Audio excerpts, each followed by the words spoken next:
So, Bastila, I heard a rumor that the Vulkars captured you without much of a struggle.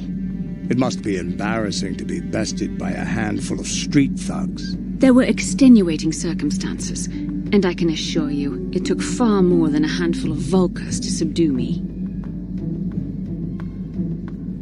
Whatever you say. All I know is that if we had more Jedi like Bastila fighting against us in the Mandalorian Wars, my side might not have lost. Bold talk from a broken-down mercenary who was serving at Davik's heel. I'd call you his pet cat-hound, but they have enough loyalty not to turn on their masters. Insults?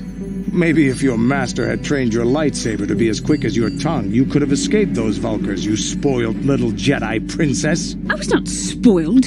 I was given the same training as everyone else in the Order. You are nothing but a... No, I must not do this. There is no emotion. There is peace. That's the problem with you Jedi. Always chanting about peace and control. Never up for a good fight. Well, except for Revan, I guess. Enough, Mandalorian. I won't rise to your bait anymore. The game is over. Let us continue on with what we were doing.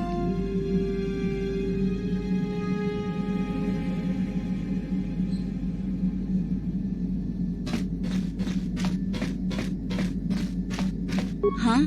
Oh, sorry. I was thinking about Terrace. I still can't believe it's gone. I mean, I grew up there and now it's just gone.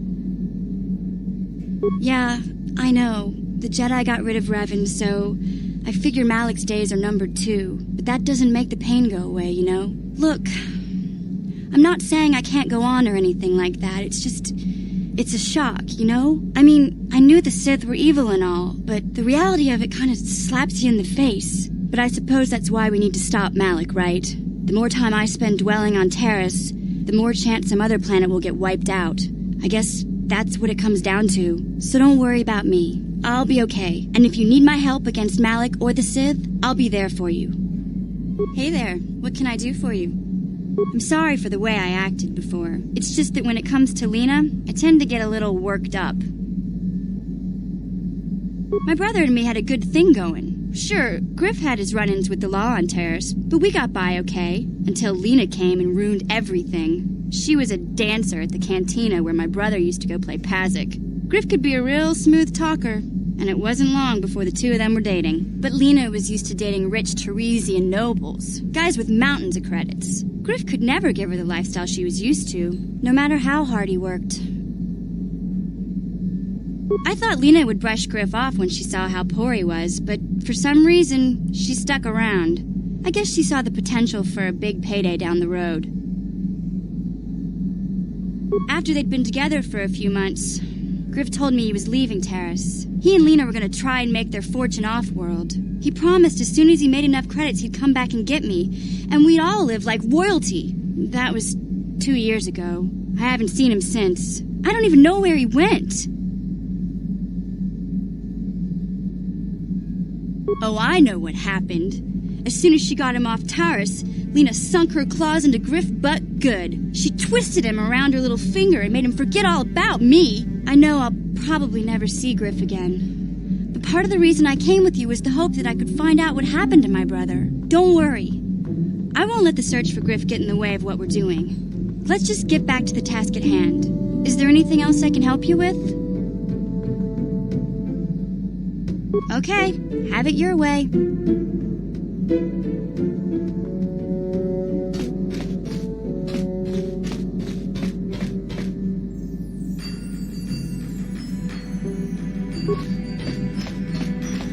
Yeah, what do you want? I was one of the best youth warriors in the clan Ordo in my time. No one before me had mastered the power of our basilisk war droids as quickly as I had. Except Mandalore himself, of course. In those days, we were sweeping across the Outer Rim, destroying all who fought us. Young Mandalores would prove themselves in real combat with unknown opponents above 1,000 worlds. Each brought back stories of his achievements. I remember it well, orbiting high above a placid world, its defenses just stirring. As was tradition, I would go ahead of the first wave to find enemies in the thickest fighting. I remember sitting there in my armor, linked directly with a basilisk thrumming beneath me, my heart racing with fear of the coming battle. The doors opened in front of me, and the air was sucked out of the drop bay, scattering crystals of frozen vapor across my path. I can't describe what it feels like to look directly down at a world, falling continuously as you circle it, with barely 15 centimeters of armor plate protecting you. When the magnetic locks disengaged on my droid, I plunged out of the drop bay towards the battle that waited below. The exhilaration, the euphoria I felt as I streaked into the atmosphere, dodging self-guided projectiles and beam weapons, was unmatched. An 80-kilometer plunge through the atmosphere, dodging and weaving, the outside of my armor glowing like the sun with the heat of re-entry. And with barely 30 meters to spare, I twisted and skimmed the surface, firing at the giant beam generators that were in my path. The explosion from that sent shock waves that leveled the entire complex around it. It was the moment of my life. I'll never forget those times. But things are different now. We can't go on fighting the way we did. There are too few of us left now. But I really don't want to talk about this anymore. I trust I've satisfied your curiosity for now. Is there something else you want to know? Your choice. I'm here if you want something done right.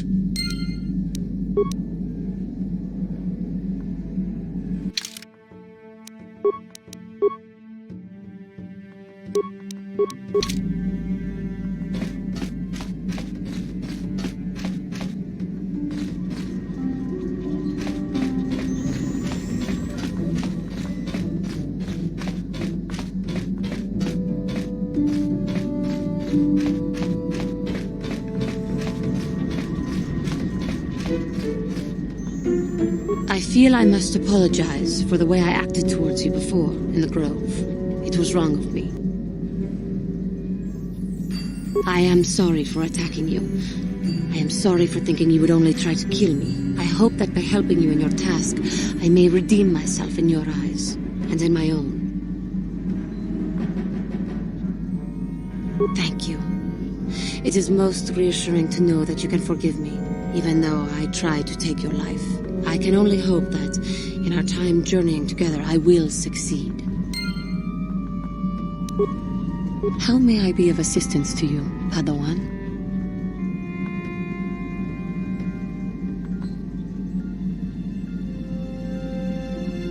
What is it you would like to speak to me about? How I came to be a Jedi? I am sure you would not find it very interesting. Are you sure you would like to hear? Well, it goes back a number of years. Back on my homeworld, we did not see Jedi very often, especially where I lived. It was not the homeworld of the KoTOR that I lived on. My parents had long fled from that place, and perhaps that is a story for another time. Rather, it was a human hive world that I was raised on, the hind end of space, a pit of a world, to be sure, where Jedi rarely tread. But we had heard of them. Well, everyone had, so that is not to be unexpected. Champions of truth, defenders of justice, heroes of the Republic. It was very easy for a child to be enthralled by their image, their mystique. Maybe I was one of those children.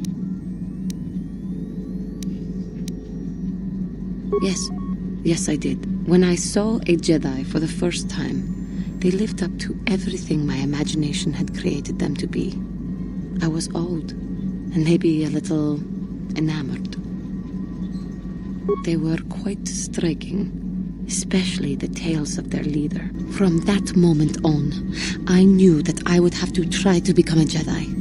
To lift myself out of the rut I had been living in for years, and to make a real difference, as the Jedi wore. The foolish delusions of a child. But this child made it happen. As soon as I was able, I left my world and went in search of them. I found them and was accepted.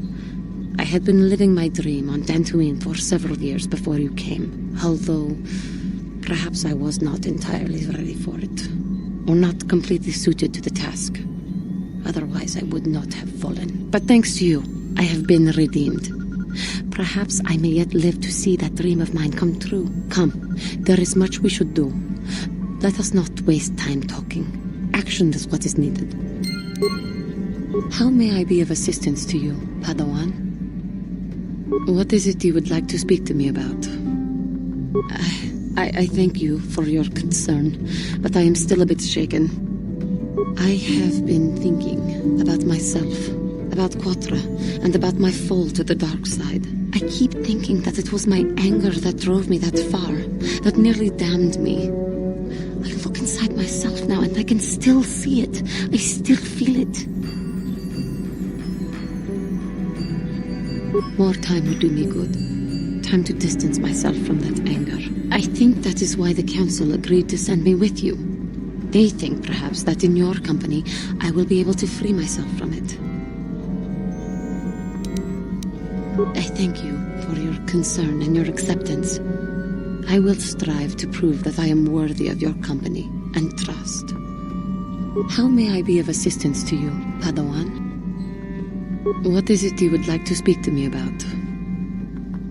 I am wary of the Mandalorian. I do not trust him.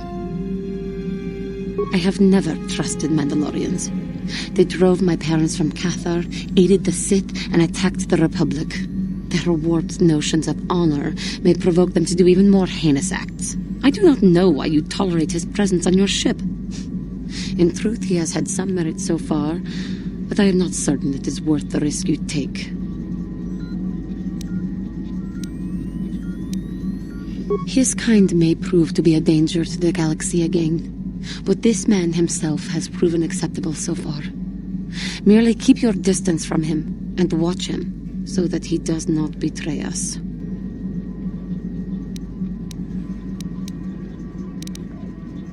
That is true, but also I know his kind. This man, he may be different, but Mandalorians are vicious of temper and easily provoked. I would not want to tempt his wrath. I am sorry. It is just that I cannot stand to be around him for very long. I suppose I do not really dislike him. It is just... The Mandalorians came and overran my world. They slaughtered my race. I cannot forget what they have done, or forgive. Maybe. Maybe not. I cannot forgive them for what they have done to me and my people. In time, Candaris may prove himself, but it will not be easy. This simmering anger and hatred for the Mandalores seems to have found a place in my heart, though. Sometimes I worry. But still, it eats away at me. I worry that I may yet again fall and endanger everything I hold dear, if that time does come. And if I do, threaten our task. It is only right that you should strike me down. If I fall and endanger you and the galaxy, you must do what is right. If my death will defeat Malak, then that is what must be done. But we are becoming too morbid, too soon. We should not talk like this now. There is much yet we can do, but we shall talk later, I am sure.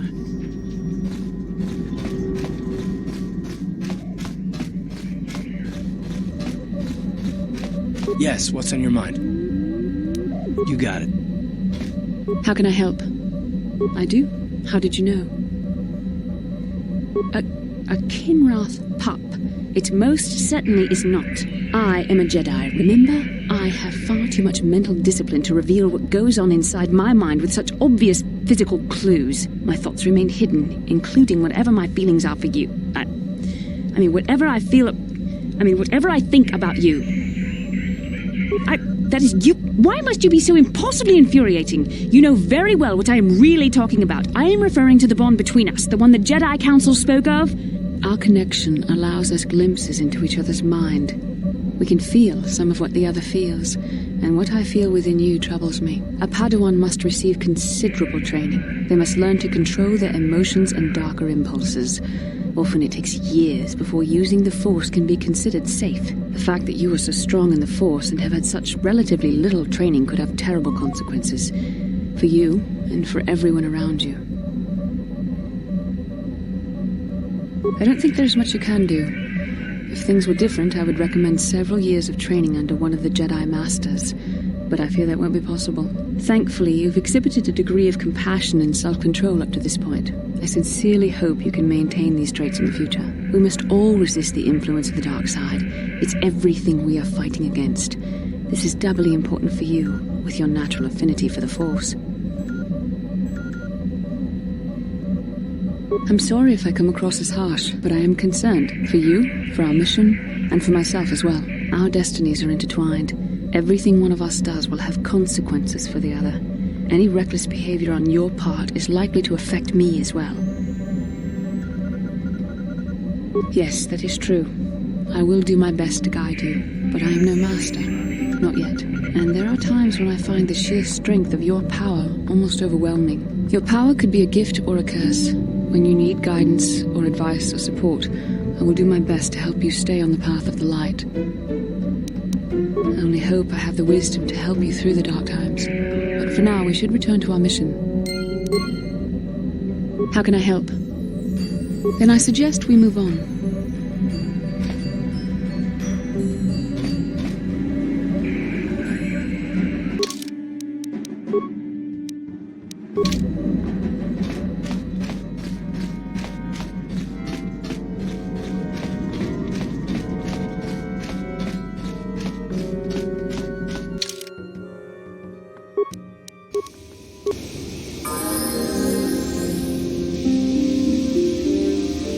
Mission, is that you? It's me, Lena, remember? I was dating your brother back on Terrace. Lena? What are you doing here? Where's Griff? I'm just passing through. Griff and I broke up a few months after we left Terrace together. Probably for the best. Your brother can be charming, Mission, but he's bad news. Don't you start trashing my brother, you cantina rat! Take that back or I'll smack you so hard your head tails will pop off! Mission, what's wrong with you? Why are you acting this way? Yeah, I know how she feels. Griff can be pretty frustrating. I guess that's why Mission didn't want to come with us when we left Terrace. You liar! Griff told me that you didn't want his little sister tagging along. That's why he had to leave me behind. Is that what the Hutt spawn told you? I wanted you to come with us, Mission. I even offered to pay for your ticket. Why not? I paid for everything else while I was with that freeloader. But he told me you didn't want to leave Terrace. I said we shouldn't even go then. But he said we'd come back and get you after we struck it rich on Tatooine. Just another one of his lies. No, you're the one who's lying. Griff wouldn't... He wouldn't try to leave me behind.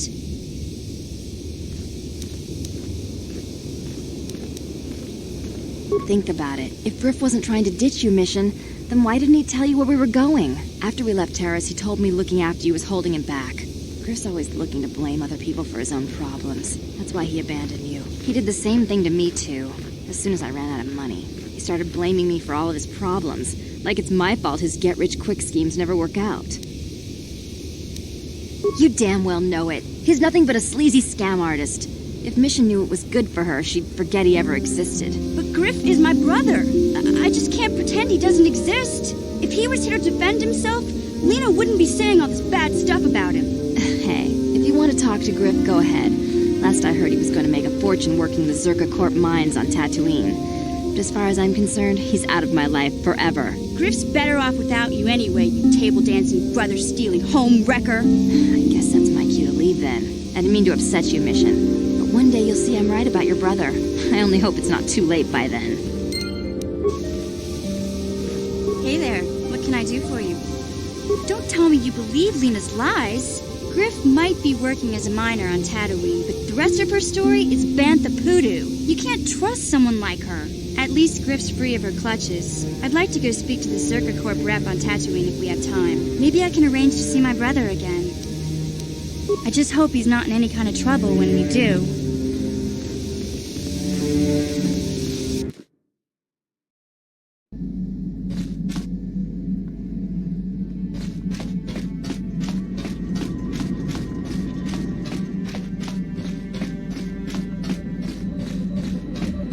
How can I help? Yes, I did. I wanted to speak to you about our mission and what lies ahead for us. It seems fate, or the Force, is driving us into a confrontation with the Dark Lord. You must prepare yourself for when we face Malak. The confrontation will be difficult for you. I remember how hard it was when I first faced Revan. It's true that due to my battle meditation, I was with the Jedi Strike team that boarded Revan's ship. We did not kill Revan, however. Our mission was to capture Revan if possible. It was Malak who turned on his own master, firing upon Revan's ship while we were still on board it. It was his desire to kill us and his master both.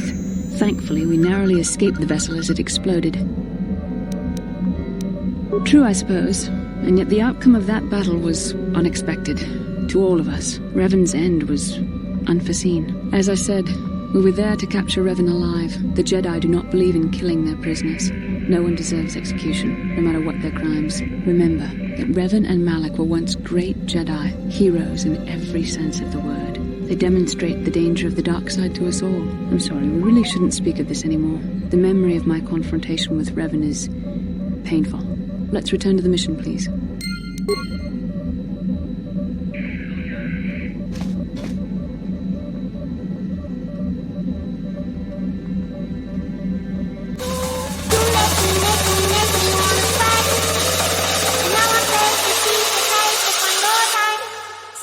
Say